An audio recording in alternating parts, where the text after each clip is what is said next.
Boa noite, igreja. Muito bem. Hoje nós vamos seguir na nossa série. Nossa mensagem hoje vai estar em duas partes. Uma hoje e a outra na semana que vem. Tá? A gente vai parar no meio aqui da nossa reflexão. E assim como eu falei nas anteriores, recomendo você que, se você não acompanhou as duas mensagens anteriores, que você assista, para você estar com um pensamento mais aprofundado naquilo que nós estamos trabalhando aqui. Amém? Antes da gente abrir as nossas Bíblias, a gente vai ver um videozinho, tá? Curtinho, então preste atenção aí que ele vai ser importante para a nossa compreensão hoje. Muito bem. Hoje nós vamos falar sobre fé. Esse trecho aí é de uma série, que é um spin-off da série de Big Bang. É uma série de vários nerds cientistas. E aí, um dos personagens, ele ficou tão famoso, que é o Sheldon Cooper, que eles fizeram uma série sobre a infância do Sheldon. É claro que nós não vamos falar sobre o Sheldon, né? Ele é um personagem interessante, né? Ele é um personagem ateu, né? Não é à toa que o nome da série, né, é de Big Bang. Porém, ali ele dá argumentos ali para a mãe dele, para que a mãe dele veja as evidências de Deus no universo. Porém, não sei se o Manu já abriu o slide aí, Manu. Eu estava enrolando aqui, Manu, para você abrir o slide. Então, vamos lá. Comigo aí, Manu. Atento. Mas o nosso tema hoje é fé. E o que me chama a atenção é a má compreensão que nós temos de fé na nossa sociedade hoje, no nosso mundo. Não sei se você reparou, mas a mãe do Sheldon, ela coloca ali uma definição de fé para ela. E a definição de fé para ela é o seguinte: ter fé significa acreditar em algo que você não sabe com certeza se é real. Essa é a definição de fé para a mãe do Sheldon. Ou seja, é acreditar no escuro, é acreditar no nada, é não ter uma certeza real. Lembrando que você pode ter o conceito, hoje em dia, o conceito que você quiser, né? Esses dias eu assisti um vídeo onde a autora do vídeo ela deixava claro: essa é a minha verdade. Porém, hoje nós queremos ver qual é a verdade bíblica, qual é a verdade de Jesus a respeito da fé. Nós vemos o conceito de fé por aí. Temos vários conceitos de fé na nossa sociedade. Eu listei algum deles aqui. Primeiro, a fé é um sentimento de total crença em algo ou alguém, ainda que não haja nenhum tipo de evidência que comprove a veracidade da proposição em causa. Também eu achei outro conceito, que é crença em algo abstrato para a pessoa que acredita, e para a pessoa que acredita se torna verdade, como se fosse um poder da imaginação, né, de convicção. E o último ali é uma série de conceitos que nós vemos hoje. O primeiro é o pensamento positivo, que está alinhado à força de vontade. Fé é aquilo que você imagina, idealiza, e com a força do seu pensamento aquilo se torna real, aquilo se torna verdade. A gente encontra isso num jogo de futebol. Os dois times têm fé. E aí no final o que ganha diz: nós tivemos fé, por isso nós ganhamos. Ou seja, nós colocamos mais pensamento positivo nessa vitória, nós acreditamos mais. Aí quando você vai entrevistar a equipe derrotada, o que eles falam? Faltou fé. Não acreditamos tanto. Fé também é imaginar, é focar, é concentrar, é visualizar. Esses são conceitos que nós encontramos acerca da fé. Esses conceitos eu tirei aquelas imagens que tem no Google ali de pensadores. Então foram pensadores que escreveram esses conceitos aqui. Mas acredito que você possa descansar, já que você já deva ter recebido alguma imagenzinha bonitinha, com aquelas frases de impacto. Talvez ela já tenha saciado a sua visão com relação à fé. Destaquei duas aqui para vocês. Fé é quando você continua tentando mesmo quando todos já desistiram. Tá? Ou se não, fé é assim. Primeiro você coloca o pé, depois Deus coloca o chão. Se você ficou satisfeito, então você já pode ir para casa. Tá, fechou então. Tá? Porém, nós vamos ver o que a Bíblia fala a respeito de fé. A gente vai ver em dois textos. Um deles é Marcos 11, do 20 ao 26, que você pode estar abrindo aí. E o outro texto é um texto que muitos consideram que é o texto que traz uma melhor definição, um conceito de fé no Evangelho, que é Hebreus 11, do 1 ao 2. Lá em Hebreus nós temos um conceito de fé e depois nós vamos ter uma fé ilustrada. Esse texto também é conhecido como a galeria da fé, porque ilustra ali vários homens ao decorrer da Bíblia, do Evangelho, que tiveram fé em Deus e foram por Ele agraciados, abençoados. Marcos 11, do 20 ao 26. Pode abrir todo aí, Manu.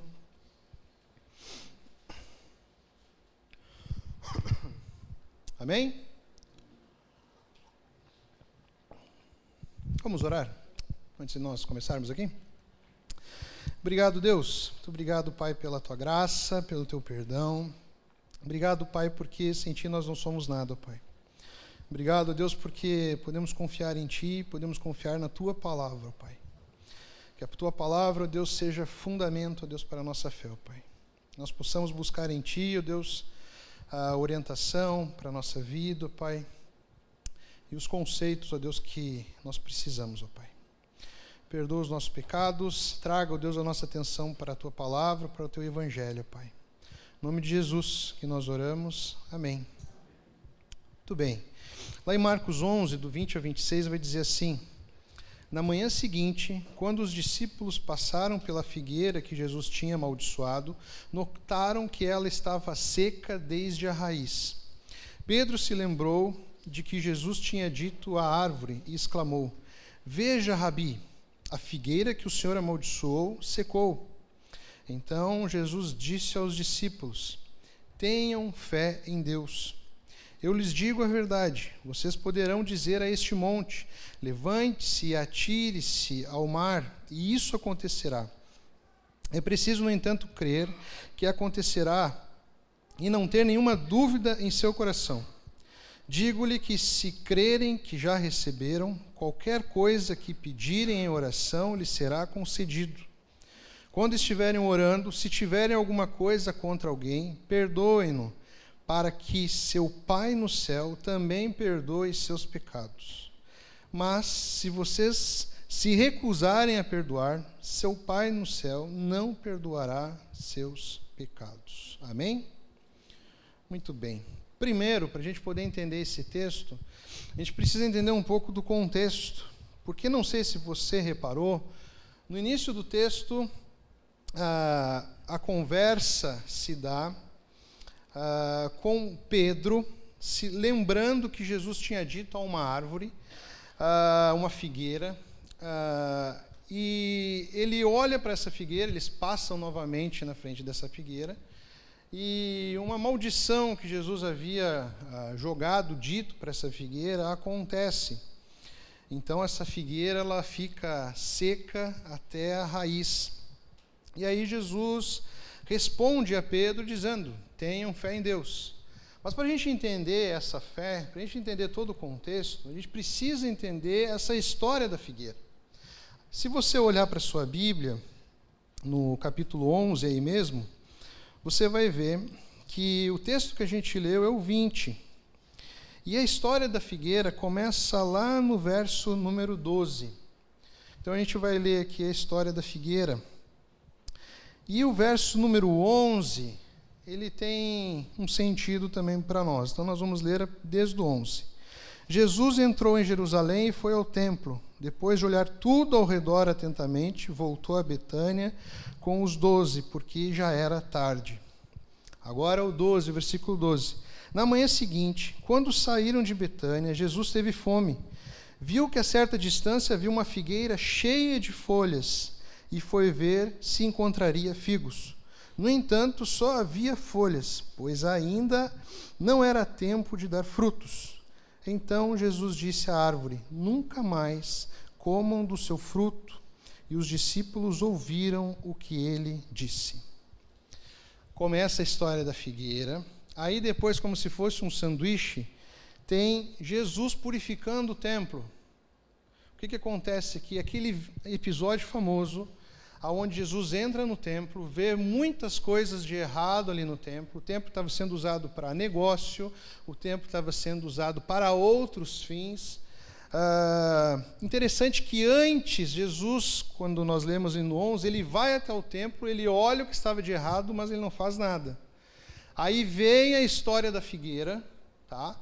Aí acontece ali o episódio da figueira, depois Jesus volta para o templo, chega ali no templo, ele joga as mesas dos cambistas, dos ladrões, ele chama aquelas pessoas de ladrões, de cambistas, estavam usurpando o templo que era dedicado às orações. E depois chega no texto aqui que nós estamos lendo. Primeiro a gente precisa entender o que significa a figueira. Por que Jesus chega até a figueira, vê aquelas folhas e fica indignado pela figueira estar repleta de folhas, porém nela não havia frutos. Isso porque a figueira, a presença de folhas nela implica a presença de frutos.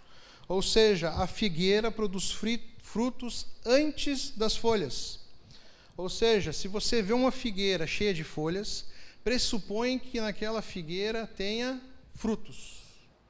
Então, numa figueira, você pode colocar na internet, lá você vai ver os frutos, os figos nascendo primeiro, e depois as folhas nascem. Ou seja, o que estava acontecendo ali? Essa figueira ela estava fazendo propaganda de algo que ela não tinha. Ela estava anunciando algo que dela não existia. Era uma propaganda enganosa. E a gente não pode negar o fato de que Jesus está usando essa figueira como uma parábola em teatro, como se tivesse ali acontecendo aos olhos dos discípulos, uma parábola em tempo real. Jesus usa a história da parábola para trazer a nós ensinamentos espirituais. Jesus usa da parábola para trazer a nós significados importantíssimos para a nossa vida cristã.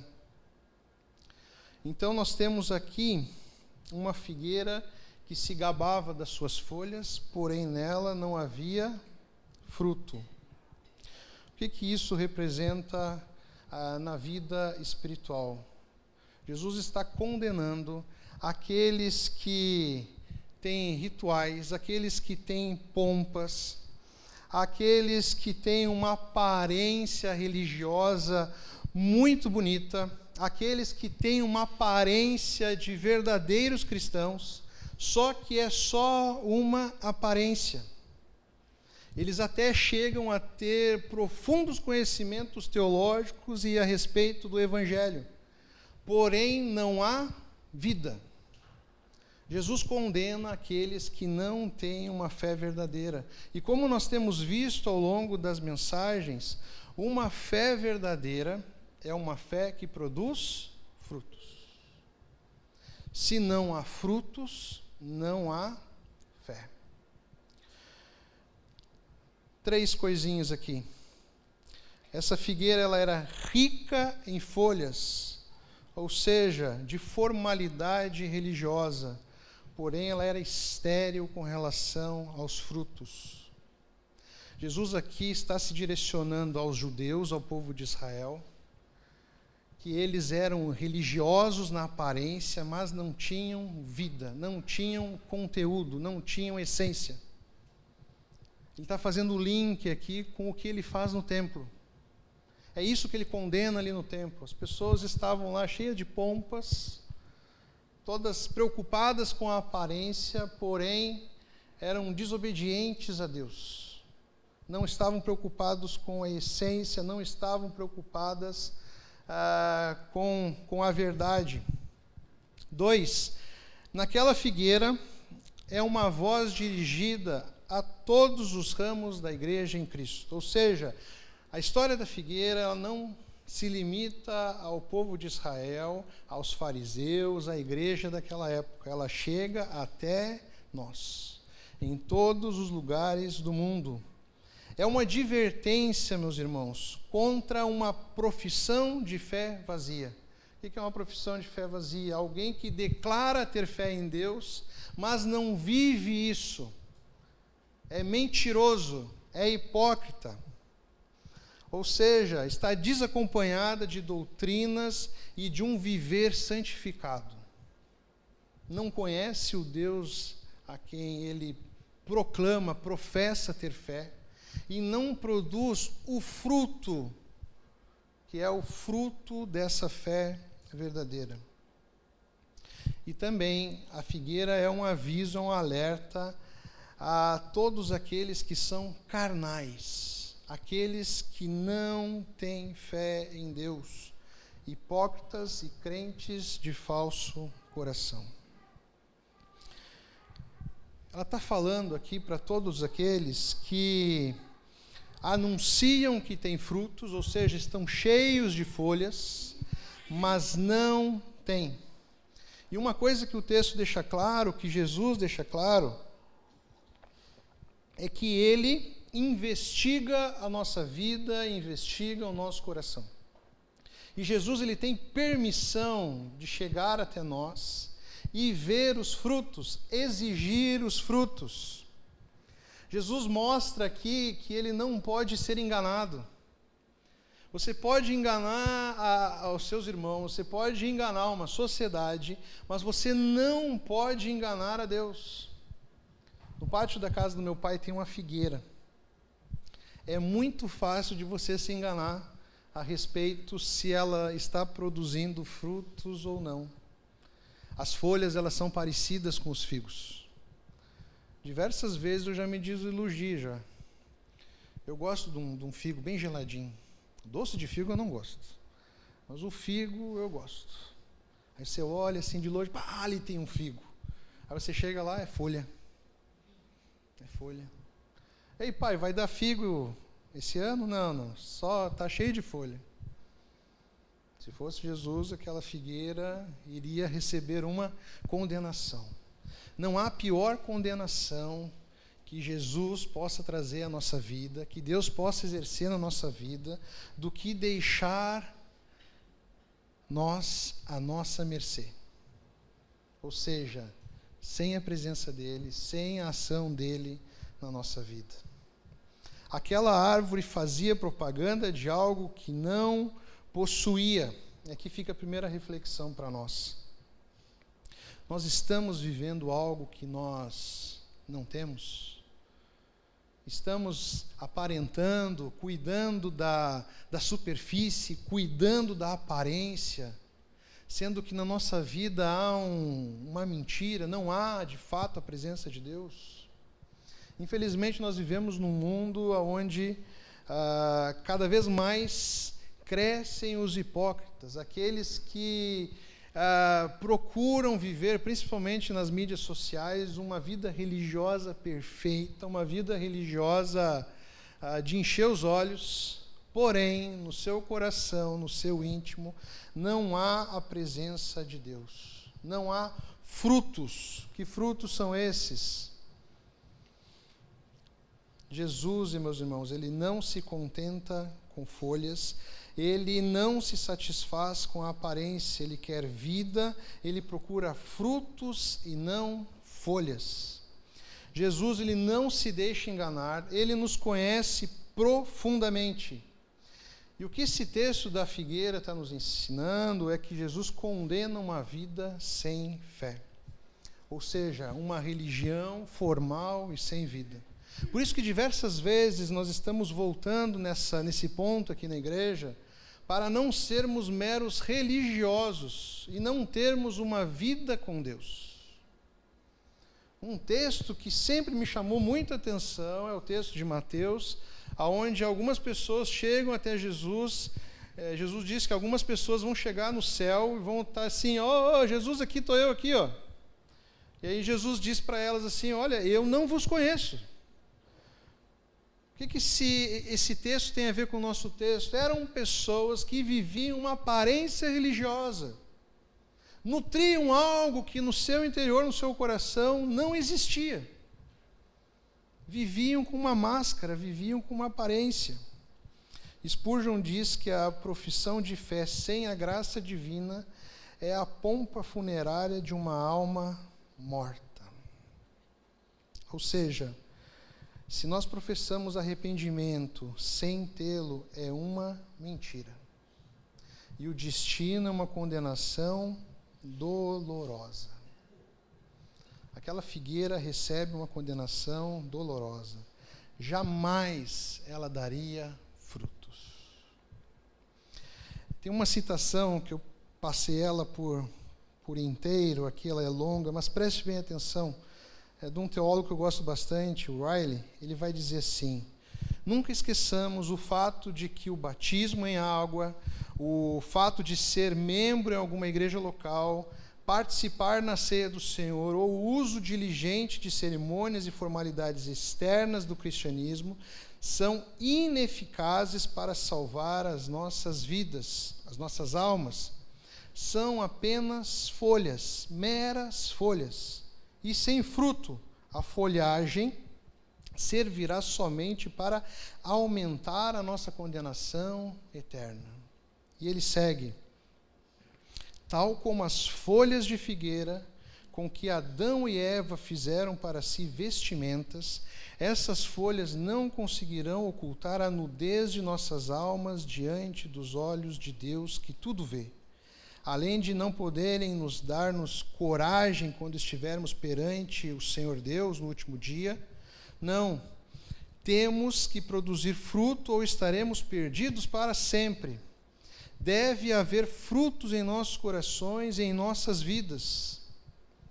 Que frutos são esses? O fruto do arrependimento para com Deus, da fé em nosso Senhor Jesus Cristo e da autêntica santidade em conversão.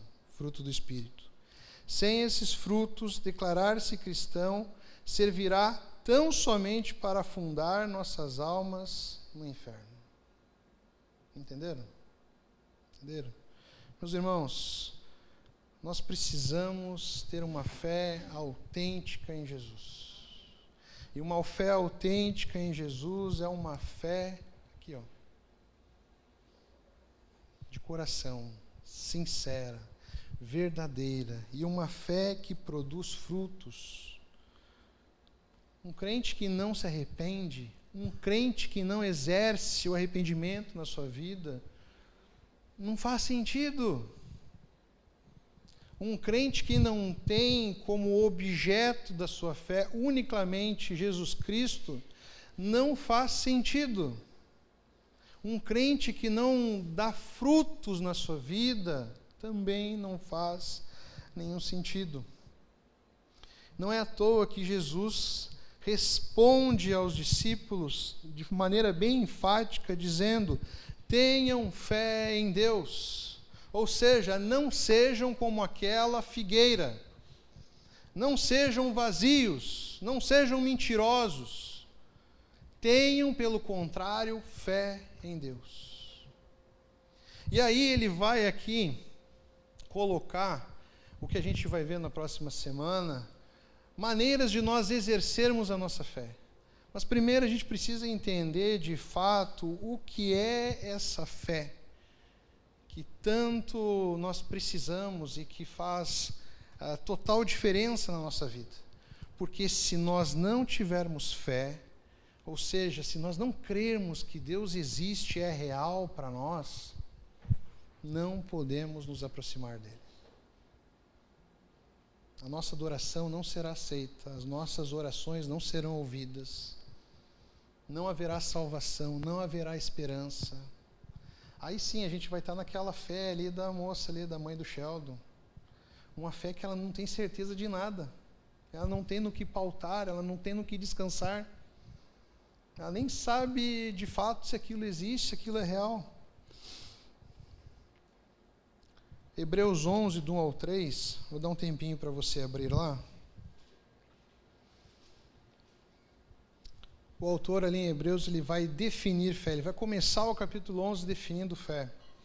E ele começa dizendo o seguinte: ora, a fé é a certeza de coisas que se esperam, é a convicção de fatos que não se veem. Você deve estar pensando, agora me ajudou muito. E ele segue, pois pela fé os antigos obtiveram bom testemunho. Pela fé entendemos que foi o universo formado pela palavra de Deus, de maneira que o visível veio a existir das coisas que não aparecem. A gente vai se apegar a essas duas primeiras frases. A fé é a certeza de coisas que se esperam. Lembre-se disso, certeza de coisas que se esperam. A fé, ela é acompanhada de uma certeza. É uma convicção de fatos que não se veem. Ou seja, a fé é uma certeza daquilo que nós não enxergamos. Ela não é a certeza do desconhecido, mas sim do invisível. Não é algo desconhecido a nós, é algo que nós não podemos ver. E a fé, meus irmãos, é a certeza, é a esperança certa. No tema brasileiro, é muito comum a gente ouvir que a fé do brasileiro é a última que morre. A fé em Jesus Cristo, ela não morre. Ela é eterna. Algumas coisas a respeito dessa fé. Como que é essa fé? Como que essa fé acontece, né? Algumas coisas, meus irmãos, elas são invisíveis porque ainda não aconteceram ou porque ainda nós não alcançamos. Alguns exemplos.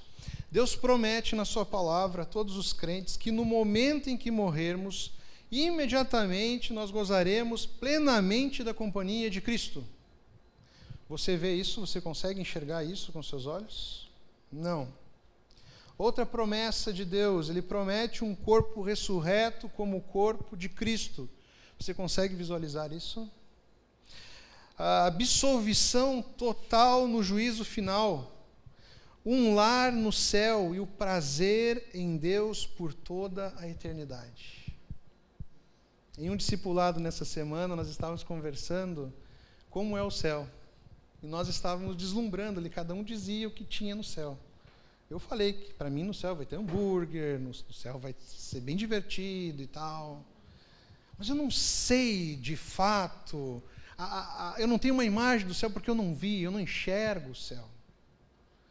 Mas eu acredito e creio naquilo que Deus fala a respeito do céu. Ou seja, que nós teremos um lugar que foi preparado pelo próprio Senhor. A fé, meus irmãos, ela é a certeza de coisas que se esperam e a convicção de fatos que não se veem. Nós não presenciamos os fatos bíblicos, nós não estávamos no nascimento, nós não estávamos na vida, na morte e na ressurreição de Jesus. Nós não estávamos lá. Nós não vimos os milagres de Jesus. Nós não vimos os chamados dos apóstolos. Ninguém estava lá. E nós não vemos o mundo espiritual. Agora, por que nós cremos em todas essas coisas? Porque a fé, ela se apoia na palavra de Deus. O objeto da nossa fé, o alvo da nossa fé é Deus. Agora, o fundamento, o que dá base para essa fé é a palavra de Deus. A fé é uma resposta humana do que Deus diz em sua palavra. Ou seja, a fé é uma obediência à palavra de Deus, é uma resposta. Nós vemos Deus falando ali na sua palavra, no Evangelho, se revelando a nós, e a partir da sua palavra nós respondemos com fé, confiando e crendo que aquilo ali é verdade para nós. É essencial para a nossa vida.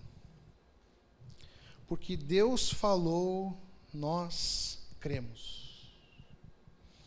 Uma outra citação aqui vai dizer que fé sem promessas de Deus não é fé de modo algum. Não passa de mera presunção. Por outro lado, a promessa sem obediência também não é fé, é incredulidade. Ou seja, a nossa fé tem como base as promessas de Deus. E por ser uma promessa vindo de Deus, ela é algo certo que virá, por mais que a gente não enxergue com os nossos olhos. Mas nós cremos. E em obediência, o fato de obedecermos a palavra de Deus significa que nós temos fé, que nós cremos, não?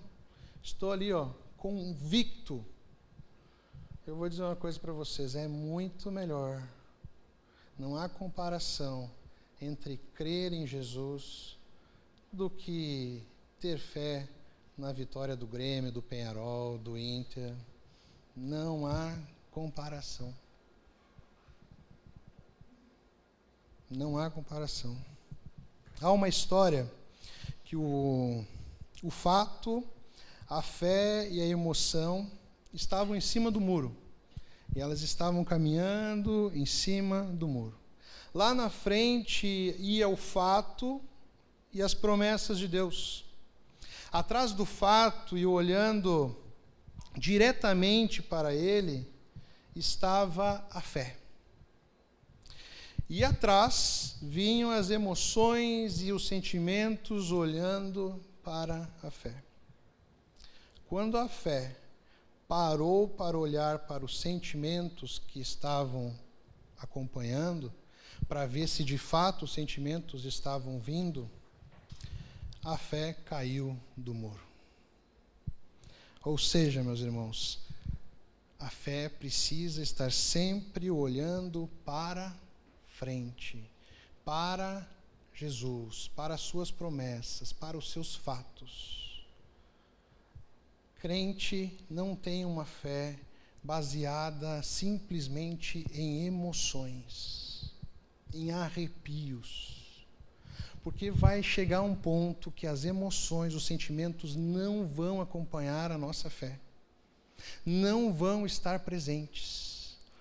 Ou seja, se não nos emocionarmos e não sentirmos, não validam a nossa fé, então nós vamos sempre o quê? Cair do muro. Não vai ter validade nenhuma. Às vezes falam que o crente, ele acredita em nada, não há evidências, não há relatos, o crente é um pulo no escuro. Isso é a maior mentira. Olhe para o Evangelho. Nós temos aqui 4 evangelhos, não é nenhum, é 4. Foram homens que foram testemunhas oculares de Jesus. Escreveram para nós aqui relatos daquilo que eles viram e ouviram.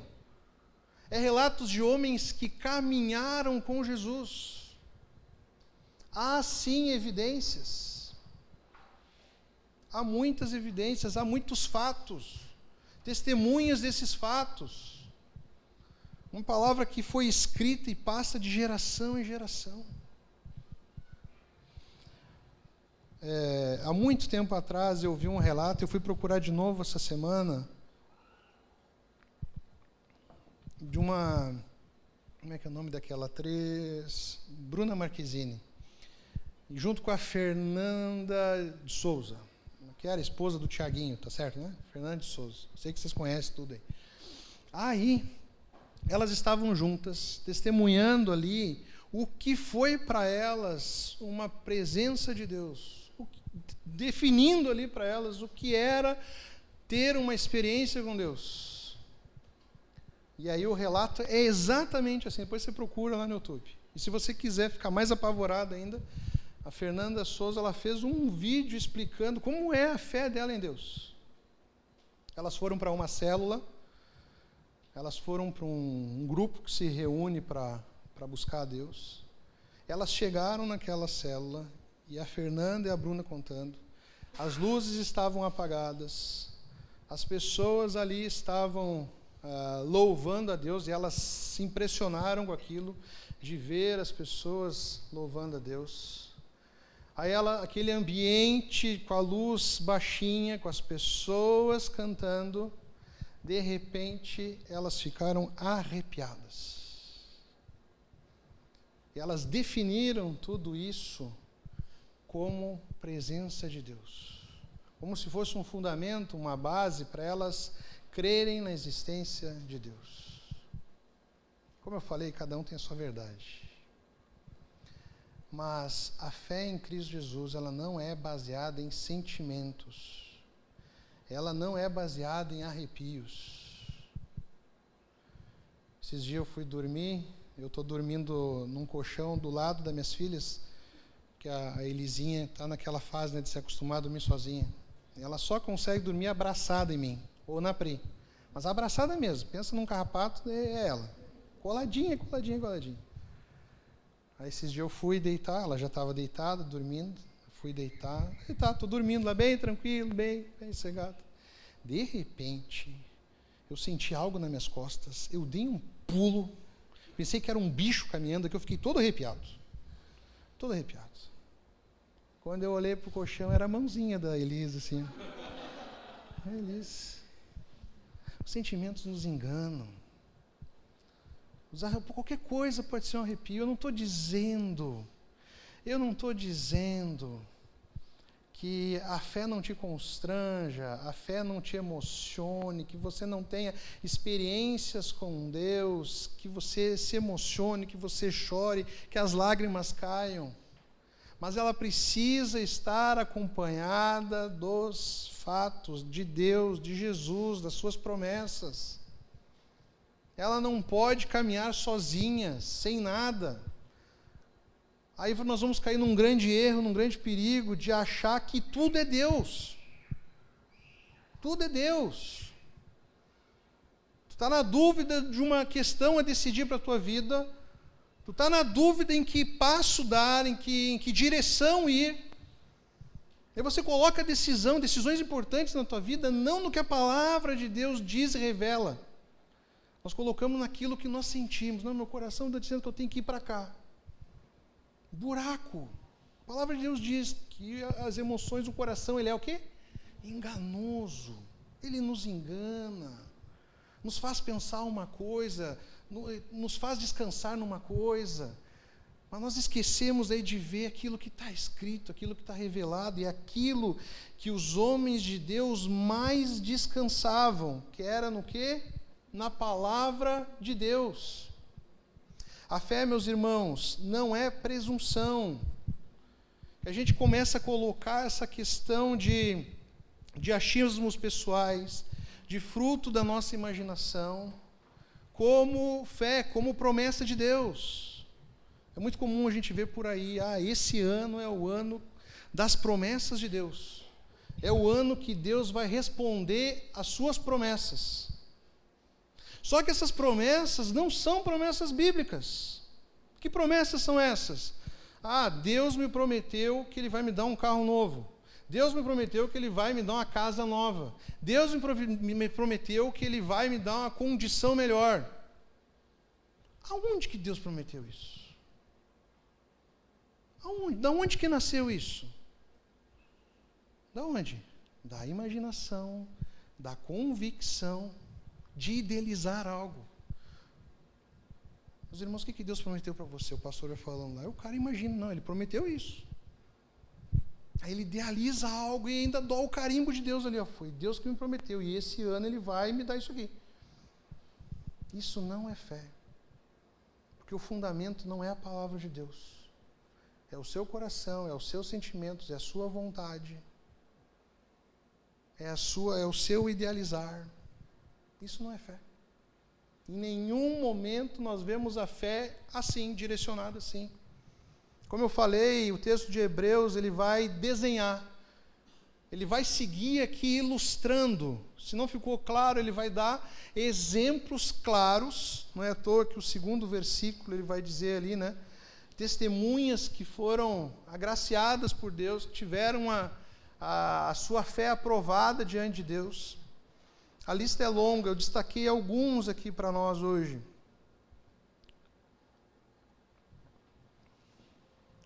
Ninguém havia se aproximado de Deus para adoração. Ninguém. Abel, guiado pela palavra de Deus, agiu em pura obediência e foi aceito por Deus. Abel é a prova de que aqueles que se aproximam de Deus mediante a fé são aceitos. Lembre-se, a única coisa que ele tinha para guiar a sua adoração eram as palavras de Deus. Então ele agiu em obediência a Deus. Enoque, ele andava e conversava com Deus. Nós temos que ter a mesma certeza que Enoque tinha da existência de Deus. A existência de Deus para nós não pode ser um achismo. Eu já vi gente pensando assim, olha, eu não tenho certeza se Deus existe, mas na dúvida eu vou dizer que sim. Porque se eu disser que sim, eu vou para o céu. Se eu disser que não, eu vou para o inferno. Olha só os rodeios que a gente faz na nossa cabeça. Enoque, ele tinha certeza da existência de Deus. Tanto é a sua certeza que ele andava com Deus, porque ele sabia que andar com Deus valia a pena. E Enoque, ele foi... Como é que é a palavra? Transladado, teletransportado. Enoque não viveu a morte. Isso é para poucos, hein? Para poucos. Noé cresceu em um mundo, olha só Noé cresceu em um mundo que não existia chuva. Não havia chovido. Como ele sabia que choveria? Ele sabia porque Deus havia lhe dito. E ele creu nas palavras de Deus, apesar de não haver evidências palpáveis que pudessem fornecer provas. As circunstâncias para Noé não acreditar em Deus eram todas contrárias, eram a favor dele não acreditar. A terra era seca, não existia chuva. Todos chamando ele de louco, de maluco. Noé e toda a sua família dedicaram muito tempo. A arca, ela não foi construída da noite para o dia. Foi muito trabalho, foi anos construindo a arca. Mas por que ele construiu? Porque Deus lhe falou. Ou seja, obediência. Ele obedeceu às palavras de Deus. Abraão, que é conhecido como o pai da fé, deixou sua terra rumo ao desconhecido, sem depender de nada, exceto do fato de que Deus lhe falara e prometera uma herança. Para Abraão, o Deus invisível era tão real e sua palavra tão verdadeira que ele não hesitou em obedecer. Qual era a base aqui? Qual era o fundamento para Abraão ter fé em Deus? A palavra de Deus. A palavra de Deus era para ele mais segura do que qualquer outra coisa. Por isso que a fé é uma certeza, por isso que a fé é uma esperança que não se termina, não se adultera. Porque ela está pautada, apoiada na palavra de Deus. A fé, ela se apoia na palavra de Deus. A fé, ela alcança a aprovação de Deus. E a fé reconhece o poder de Deus. Através da fé, a fé, ela nos capacita para ver o poder de Deus. Aí entra o Sheldon explicando o universo. Ele é ateu. Ele não crê, ele tem as evidências, até as evidências ele tem, mas ele não crê que o Criador de todas as coisas é Deus. E por que nós cremos que Deus é de fato o Criador de todas as coisas e nós não somos frutos do acaso? Nós não somos frutos de uma explosão de uma matéria. Nós não somos frutos de uma explosão de algo desconhecido e que a ciência não consegue provar. Por quê? Porque a fé nos capacita a enxergar o poder de Deus. E a própria palavra de Deus nos dá base e fundamento para crer nisso. Como que o mundo foi criado? Pela palavra de Deus. Deus falou cerca de 6 vezes lá no Gênesis, você pode ver. Haja isso. Haja isso. A palavra de Deus tem poder e a palavra de Deus é base, é fundamento para nós crermos. Nós já estamos chegando ao final. E aí nós voltamos lá para o nosso texto de Marcos. Jesus diz aos seus discípulos: tenha fé. Meus irmãos, que nós possamos ter uma verdadeira fé em Deus, que nós realmente possamos confiar em Deus. Às vezes a gente confia em tanta coisa, a gente confia,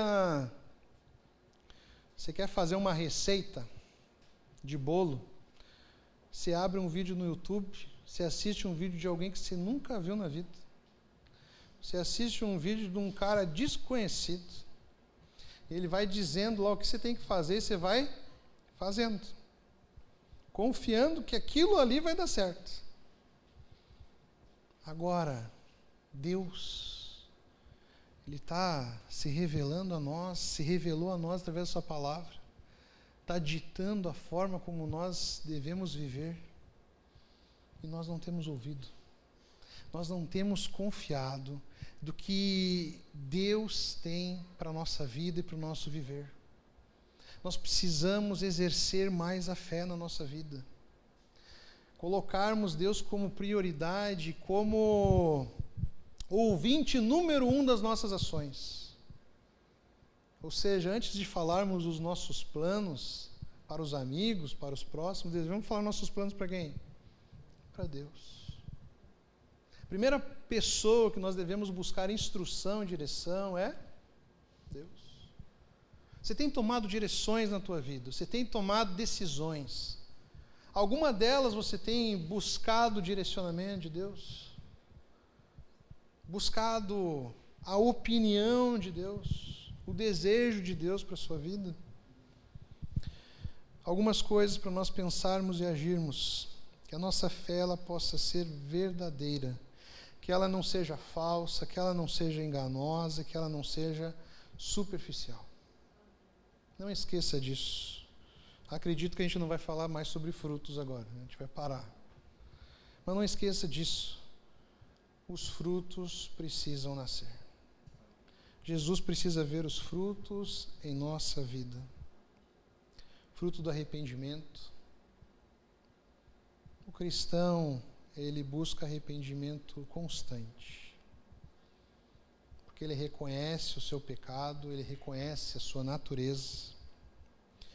Que nós possamos ter como objeto da nossa fé unicamente, exclusivamente, o nosso Senhor Jesus Cristo.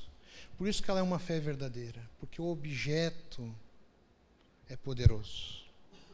O objeto é único. Que Deus seja o objeto da nossa fé e a sua palavra seja o fundamento.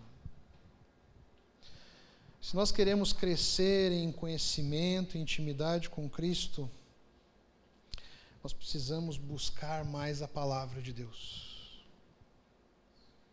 A fé, ela se revela a nós através de palavras. João, o que João vai dizer no primeiro versículo? Que o verbo estava com Deus. O que é o verbo? A palavra. Quem que é a palavra? Jesus. A palavra de Deus tem poder. Ela se revela a nós. Quanto mais conhecimento, quanto mais intimidade com Deus, mais a nossa fé cresce, mais a nossa fé se firma em Jesus e no nosso Salvador.